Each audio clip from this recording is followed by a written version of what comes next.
আসসালামু আলাইকুম বন্ধুগণ, আজকে আমি আপনাদেরকে যে গাছটা দেখাইতেছি এটা হলো কালা ধুতুরার গাছ। ছোট গাছ, এটা আমি এখানে বীজ বপন করেছিলাম। দেখেন এই গাছটা হয়েছে। তারপরে এই যে এখানে দেখেন এগুলো হলো শ্বেত অপরাজিতা গাছ। শ্বেত অপরাজিতা গাছ এগুলো এখানে বপন করেছিলাম। যে দেখেন এটা হলো তুর্কচন্ডাল গাছ, দেখতেছেন আপনারা।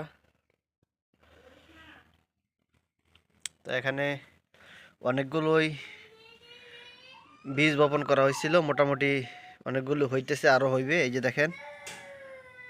যে দেখেন এটা শ্বেত অপরাজিতা গাছ, এটা অঙ্কুরিত হইতেছে।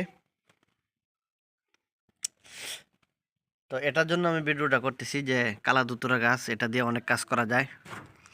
এটা হিন্দু শাস্ত্রের যে তাদের এক দেবতা আছে, দেবতার নাম হলো গণেশ।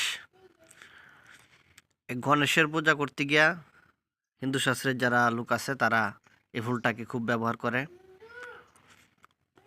এবং এই যে অপরাজিতা, সাদা অপরাজিতা এবং নীল অপরাজিতা, অপরাজিতার মধ্যে দুইটা হয়। তো সাদা অপরাজিতা এবং নীল অপরাজিতা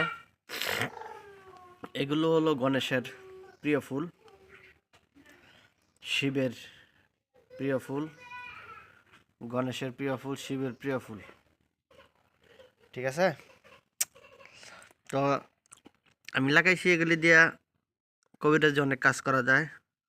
এই গাছের যে শিকড় আছে এটা দিয়ে কাজ করা যায়।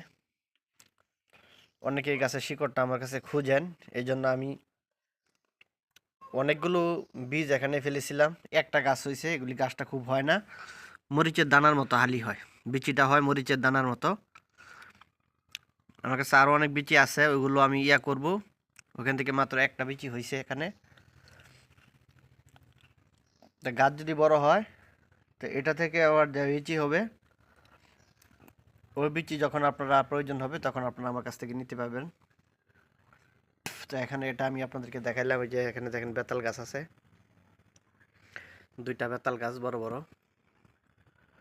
এটা হলো বেতাল গাছ, তাল বেতাল যেটাকে বলা হয়। তো বন্ধুগণ, এই চ্যানেলটা সাবস্ক্রাইব করে রাখবেন, চ্যানেলের পাশেই থাকবেন।